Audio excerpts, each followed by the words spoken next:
All right. Today, we are going to be looking at some continuing working with our Civil War unit, okay? You're going to hear some vocabulary words today as we read. We're going to hear the word equality. That is the state of being same or fair, okay? You're going to hear prosperity. That means you're going to have financial success or good fortune. Ransacked is another one you're going to hear. Ransacked means to search through something, like somebody stealing or looting. Rival, a person who competes or competing against each other. And then united means join together. So for equality, I want us to think today, as we're listening, if you hear these words, you're going to show me some signs, okay? If you hear equality, we're going to do this for equal, okay? If you hear, what are we doing for equality? Yeah. Prosperity. That means good financial success or good fortune. So prosperity. What do you think we could do for prosperity? Okay, I like that. Prosperity. So what if equality, prosperity, ransacked. Remember I said somebody's going through your stuff, searching through your stuff. It's like people looking for the stuff. So they're searching through your stuff. Okay. Rival. Rival means somebody you're competing against. Oh, Christina said rival because they're going against each other. I like that. Or because if you're fighting, you're going against the rival. United. If something united comes together. Oh, I like that. All right, you ready? Equality. Prosperity. Ransacked. Rival. United. All right, so we've got our listen. Those are words you're going to be listening for as well as listening to the story, okay? Those are the vocabulary that we're going to be hearing.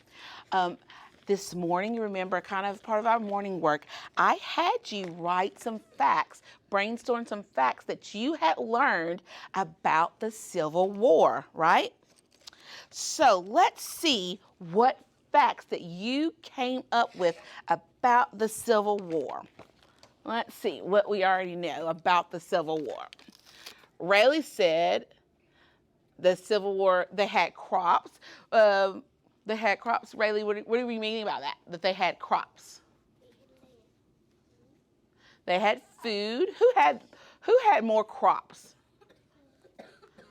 The plantations. Where were most of the plantations? In the South. Okay, let's see. Abraham Lincoln wrote the Emancipation Proclamation. Great job, Braylon. In the Civil War, the American Red Cross was started. Let's say American Cross was. What does it say right here? Crossed him. The American Red. I see the American Cross. We did learn about the American Cross. Who started the American Red Cross? Do you remember? Because we did learn about her because she helped during that time. In the Civil War, the American Red Cross medical service was made. Okay. Well, I think it was formally made afterward, but the person who started it, she did help during the Civil War. I think somebody might have a fact on there. Was that your fact? What was your fact? Let's see if I can find yours. Oh. Ford's right next to me. Oh, I see it. Oh, Clara Barton. Clara Barton helped the soldiers in the war. She helped in the war, and then she started the American Red Cross afterwards. Okay. Oh. There was a girl called the Angel of the Battlefield. Who was that? Clara Barton. Those three went together. Let's see. The American Red Cross helps people. Harriet Tubman helped people get out of slavery during the Civil War. What else did she do during the Civil War? She was a agent. Well, not a secret agent, but she was a conductor. Spy and a conductor on the. And a nurse. I did that one. And a nurse. All right. All right. They had different flags. Brashana talked about the flags. Let's see. America was split into two. Good. Harriet Tubman helped people get out of slavery. Everybody kiss your brains. That was some fantastic facts. Diana, I missed yours. Let's see. I see Lawson too. I missed. Let's see. Diana, Harriet Tubman helped people escape slavery. Good job. Lawson said the Confederates wore gray in the war. The United States became the Union and. No, the Union wore blue. Oh, you have yes, the Union did wear blue. Good job. The Confederates wore gray and the Union wore blue. And then they became the Union and the Confederacy. Yes, I see those. Guys, that just makes my teacher heart so happy. You've been paying a lot of attention. Okay, so let's see what else we learned about the war today. Okay, so let's see if you guys remember equality, prosperity, rivals, ransacked, and united. Okay, so you're ready. Those ears are ready. All right. In 1865, news stories did not travel as quickly as they do today. There were no televisions or phones or even radios. There were newspapers, but the news stories could be about things that happened days or weeks before. There were also telegraphs that were short, typed messages that required special skills to read. It could take several days for the news to reach soldiers who were miles away from a town or a city with a telegraph wire.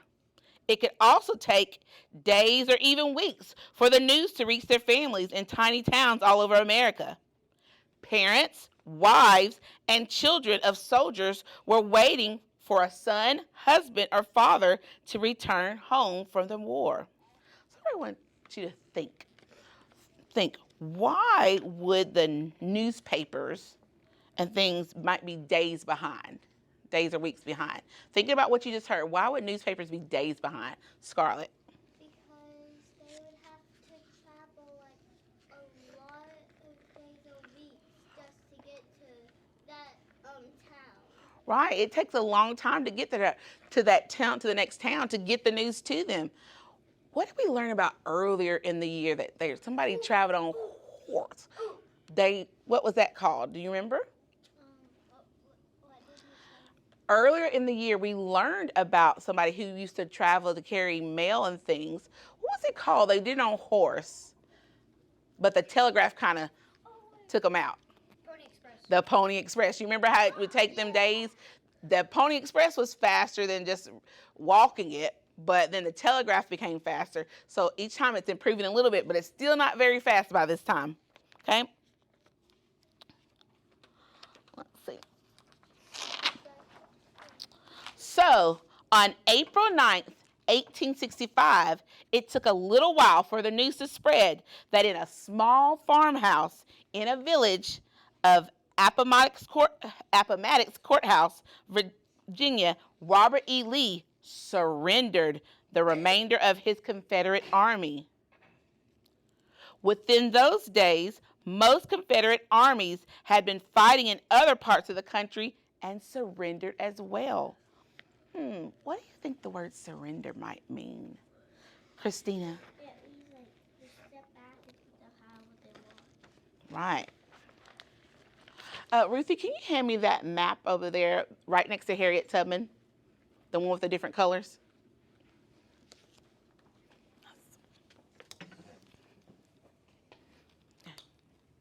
So here is Virginia, okay?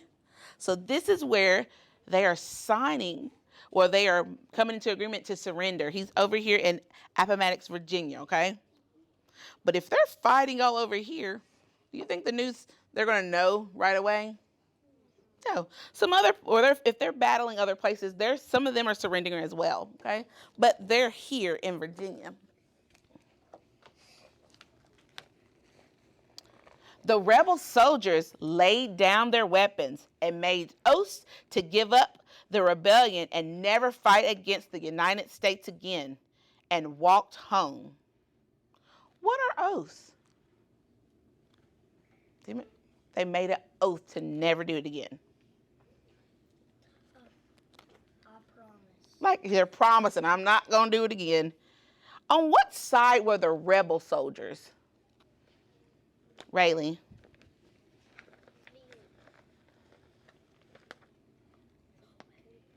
The Confederacy.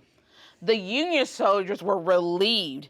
At last, the long Civil War had ended, and the North had won. What was the North called again during the Civil War? Crawford. The Union. The Union. You're right. It was time to return home, rest, and rebuild the nation. It had taken 4 long years, but the United States was on its way to being united again. Way to go. United means together as one. Stop. Was your prediction correct about who would win the war? Yes. Right. Because do we live in a place where there's still slavery? No. No. Right. For the most part, the cities in the North had not been damaged. Why do you think the North had hardly been damaged? Jude. Because they probably battled in the South. Right. And most of the battles were happening in the South. With the end of the war, Northerners start to think about how to make the country bigger. So remember, this is where we are so far. This is the country at this point. All this other is just territories, okay? That means there's not enough people in these places to consider them states yet. So they're trying to make our country bigger. They focused on building more railroads and spreading westward across the Mississippi River, through Missouri and Kansas, over the Rocky Mountains, and all the way to California. Why did people want to spread out to the west?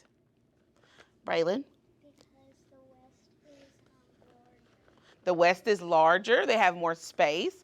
What do you think would happen if you have more space? What do you think could happen, Kennedy? Maybe you could do more things. You could do more things with more space. What do you think? You can make more houses and stuff for people. Right. They could start building their own houses. And what are they doing a lot back then during this time, Rayleigh? Getting crops. They're getting crops. They're farming. So if they have more space to build their own houses, they might have more space for farmland and to build as well. For the people in the North, life would finally start to getting back normal. They were glad to have something to make their factories in their factories other than weapons and uniforms for war.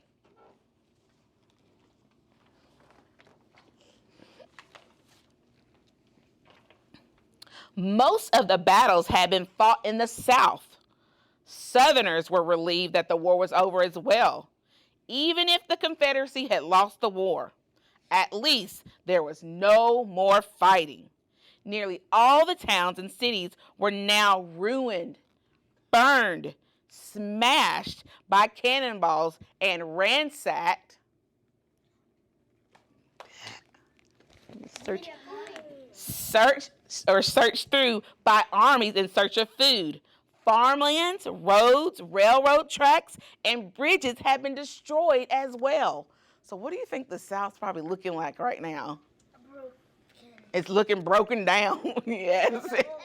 Yes, Diana. It's looking old and maybe abandoned some. Yes, an abandoned city. Like a dumpster. Maybe like a dumpster. Right, because they've had lots of fighting and wars and stuff that was burned down. So it's not probably looking too hot right now. I think it doesn't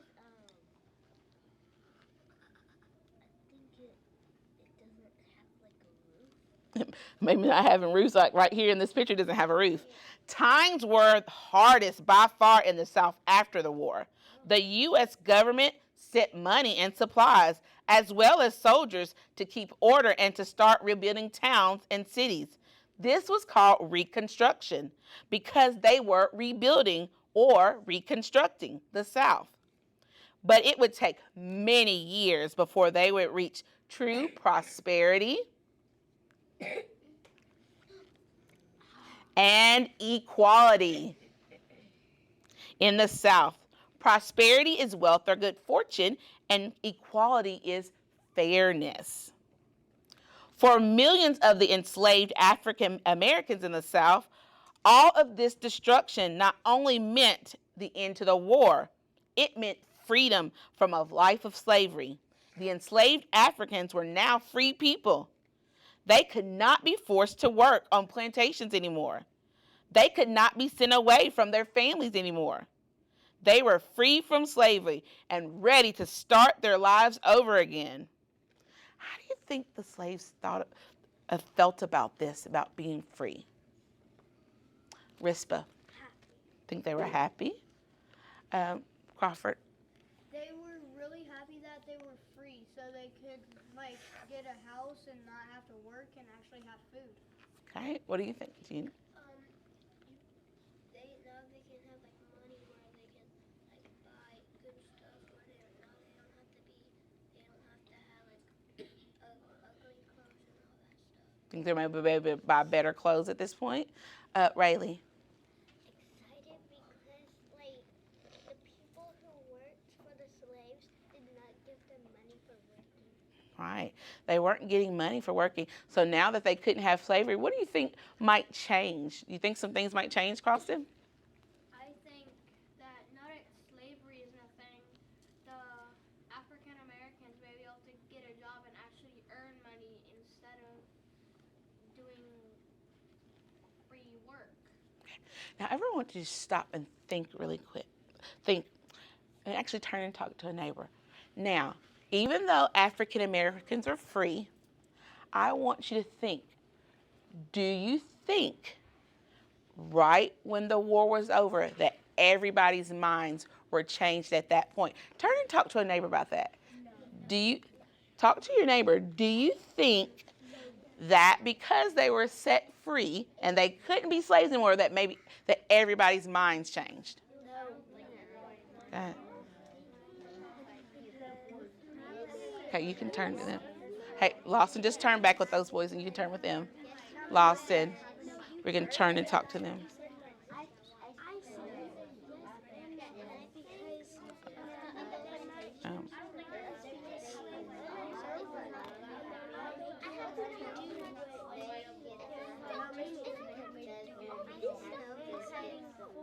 Dream big? All right. I'm going to take 3 people's opinions. Okay, Christina, what's your opinion? Do you think that everybody's minds changed at that point? No. And why not? Because there's still slavery today, and it might not change because some slaves may still have slavery. You think they still, even though they said it was against the law, you think they might not have changed? No, Okay. Kennedy, what's your opinion? Yes, because they are making them do stuff what the slavery people wanted them to do. Okay. My question was, do you think that people's opinions or feelings changed right away just because the war said no more slavery? Yes. Okay. Jude, what's your opinion? No, because they probably after the war, the cops for like 2 weeks, they still had slavery. Okay. So he said probably not right away, maybe still like 2 weeks later, maybe they changed. Okay. Hands down, remember I was taking 3 opinions. Okay. Remember, earlier you heard that it took some time for news to travel, right? Well, it took 2 months for the news that the war had ended to reach African Americans in the state of Texas. Now remember, Texas is all the way over here. Okay? So it took 2 months for the slaves here in Texas to find out that they were free. The Union soldiers in Galveston, Texas, arrived in Galveston, Texas on June 19th, 1865 to announce the end of the war and the abolition of slavery. When the African American people in Galveston heard the news, they immediately began to celebrate with prayer, feasting, music, and dancing. Today, Juneteenth is a holiday tradition celebrated annually on June 19th in many states across the country.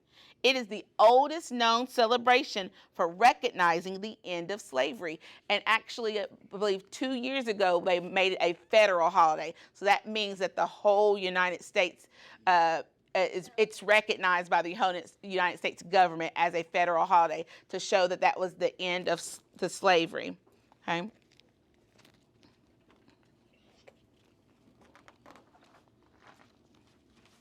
Many African Americans freed from slavery wanted to get far away from the South as possible. Why do you think they want to get as far away as they could from the South? Diana? Why would the freed African Americans want to get away from the South? Okay. Because they're scared because they not want to destroy them. Right. She said they're probably still scared and don't want the people to destroy them. Okay. Ellie Kate? Maybe because people might be coming there and they don't want slavery anymore. Okay. Because people might be coming in there and they don't want slavery anymore. Brashana? Maybe not. So why do you think they would want to get as far away from the South?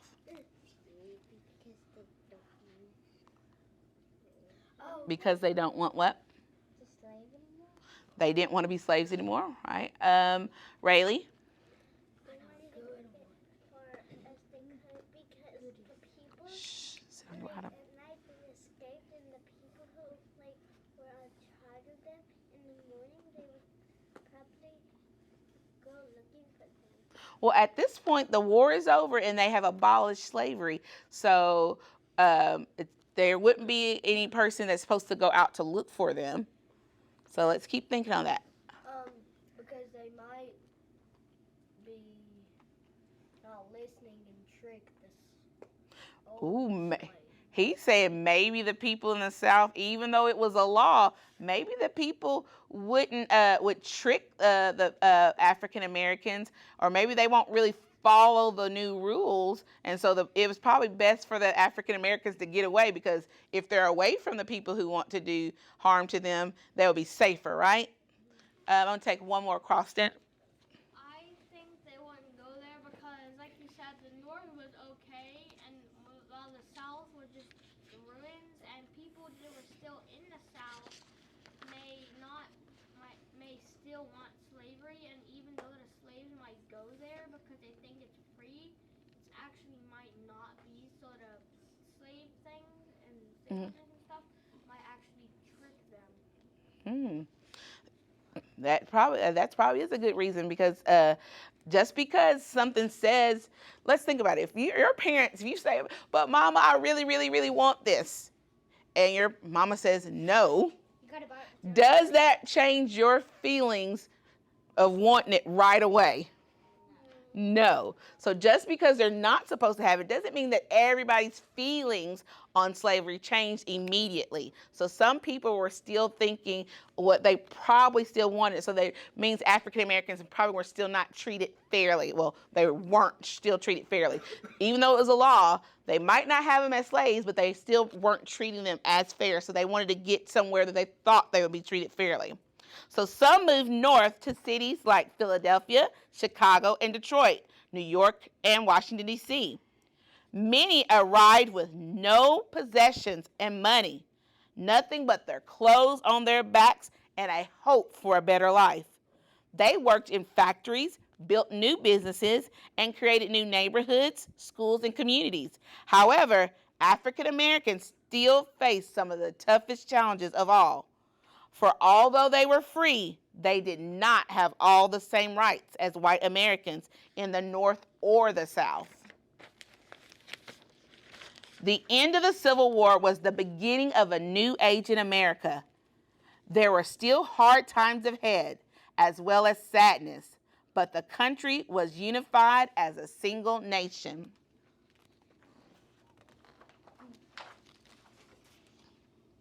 The Civil War produced many heroes, including one of the most famous Americans of all, Abraham Lincoln. His face appears today on the penny and the $5 bill. There are thousands of towns, buildings, roads, bridges, and tunnels, such as the Lincoln Tunnel in New York, and people named after him. In Washington, D.C., there is a giant monument honoring him called the Lincoln Memorial. A monument is a structure built in memory of someone or something, and this is on the back of the penny, too. 100 years after the Civil War, an African American named Dr. Martin Luther King Jr. stood on the steps of the Lincoln Memorial and gave the very famous I Have a Dream speech, 100 years after the end of slavery. Dr. King and other African Americans continue to work and struggle for fair treatment and equal rights. Throughout the Civil War, Harriet Tubman continued risking her life to free enslaved people and to end slavery. During some of the battles, she also worked as a nurse and sometimes as a spy for the Union Army. Because Harriet Tubman knew that the roads and secret trails all around Maryland, Pennsylvania, and elsewhere, she was able to spy on the Confederate Army, telling the Union generals in which direction the army was going and how many men they had. After the war, Harriet Tubman moved to Washington, D.C., where she helped thousands of newly freed African Americans find jobs and homes and begin their lives anew. She also worked for women's rights. During the time of the Civil War, women, white and black alike, were not allowed to vote. But can women vote today? Yep, you will hear more about women gaining the right to vote later in our units called for Fighting for a Cause. And actually today, March 1st, it's the first day of Women's History Month. And so we'll be going more over that too. That was one of the many important changes America still had to make in order for all of its citizens to be truly free. S. Grant was a hero throughout the North.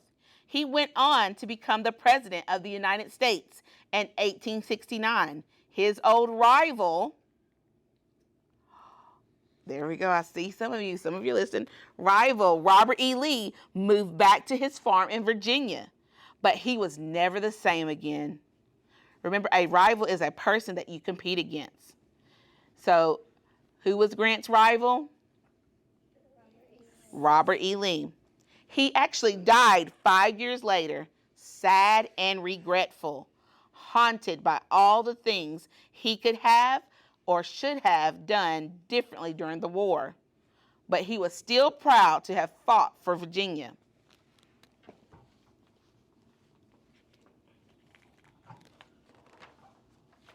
In many parts of America, people were eager to move on into the future.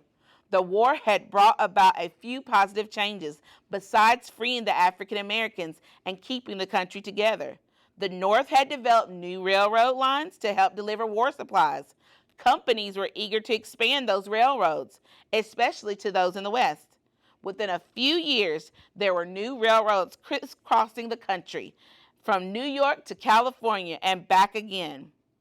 Telegraph wires had expanded as well, so it became possible for a person in New York and a person in California to communicate, share news, and conduct business without waiting weeks for a letter to be delivered by train or horseback. So here they are building the new railroads. In northern factories and schools, the Civil War had encouraged a new generation of inventors and scientists. What's an inventor? Scarlett. An inventor is someone who makes stuff. Right, it's somebody who creates and makes things. Now that the war was over, those inventors could think about new ways to help people. Instead of thinking about ways to win the war, they invented new trains, new telegraphs, and new machines of all sorts. Doctors had discovered new types of medicines and new ways to treat injuries and diseases. The Civil War changed the United States in many ways. Hundreds and thousands of men were dead, and millions were badly wounded. At the same time, the nation was once again one nation, and millions of former enslaved African Americans were now free. Many fought for this freedom, including many African Americans. Now, all Americans were working toward a better and brighter future. And we've talked about that our country has a long history and that we haven't always did everything right. But what do we do as a country? We always work to be united and to be better.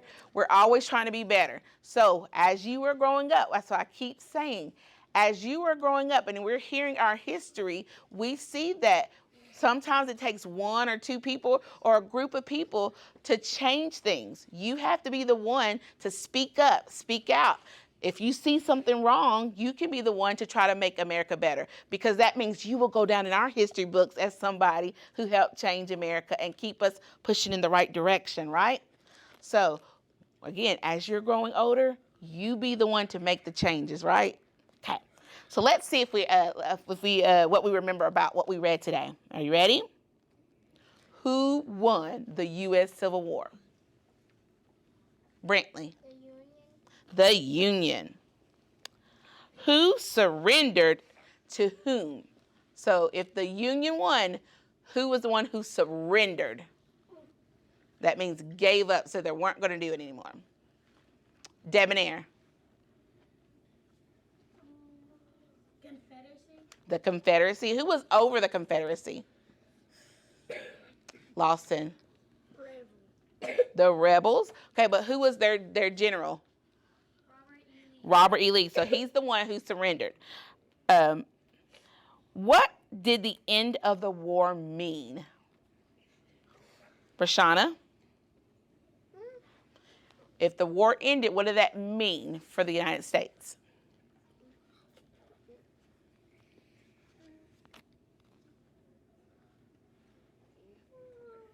Okay, Kennedy, help her out. It meant a lot to them. It meant a lot, but what did that mean? What happened because of the end of the war? Crawford. Slavery was a law because Slavery was outlawed. Yeah. Okay. And then what else? That meant the country was united again. Good. How long was the Civil War? 2 months. No, not 2 months. Oh, who had those listening ears turned on? Crawford, how long was it? 4 years. It was 4 years. Who do you think had the bigger challenge after the war? Think about all we learned. Who had the bigger challenge after the war? The North or the South? Christina? South. And why do you think the South had a bigger challenge? Because most of the battles were fought there, and most of the cannonballs or they went through their stuff and wanted the money and find food. Right. And they destroyed this house. Right. A lot of things are destroyed because a lot of the battles were fought there. What kind of changes took place after the war ended? So after the war, it just listed a lot of things that changed for the better for us. Rayleigh, what were some things that changed? Everything was broken and like the towns were all messed up. Right. So, but think about it. They said after the war, so because everything was broken, what did they start doing? They started fixing things and made what? New They built up new towns. They built new houses. Kennedy. Homes for people and bigger spaces. Bigger spaces. How do they get there? Yes, Jude. Cities. More cities were built. Okay. Crawford. Slavery became a law after the war. It means slavery became outlawed or no longer or allowed by law. Yes, Lawson. Made neighborhoods. Right. They made new railroads and new inventions, right? We just talked about that. They made a lot of new things and they could talk to people better. Because remember, it said now people could talk from New York all the way to California and started building things and making new things. And then more African Americans moved to the north. Good. What did Harriet Tubman do after the war? Braylon. She helped people find homes. Yes. She helped people find homes. And what else did she do? She helped cure them. She didn't help cure them. That was Clara Barton who did that, to help do those things or help mend them and help them feel better. What I said this month is Women's History Month because she helped fight for women's rights. And she wanted them to be able to vote, right? Yeah. What did Ulysses S. Grant do after the war? Yes. He continued working and soon became president. Right, he became one of our presidents. Okay. How do you think that Abraham Lincoln probably felt after the war? Because he was the president during the war. So how do you think he felt? Glad. He probably was glad. Glad it was finally over. What do you think? Happy because probably now he probably can fix with slavery. He was happy because now he didn't have to deal with slavery. Okay. Sad because some people died. Maybe sad because a lot of the countrymen did die, because this was not a happy time for our country. Again, it said millions of people. Million people were injured, and we had lots of people that died. So even though the war was over and we're happy it's done, we're probably still sad that we lost so many of our fellow countrymen. Okay, so we're going to do a stand up and sit down really quickly. Okay. Yeah. I'm going to read to you several statements about either the North or the South. If it's the North, you're going to stand up. If it's the South, you're going to sit down. Okay? The area in the United States that suffered less damage. Was it the North or the South that had less damage? Good. Factories started building more things. They started building railroads and telegraphs. Was that the North or the South? Stay standing. It was the North. Towns and cities were damaged. And African Americans went here to get away. Oh, there you go. Good. All right, guys. Good listening today.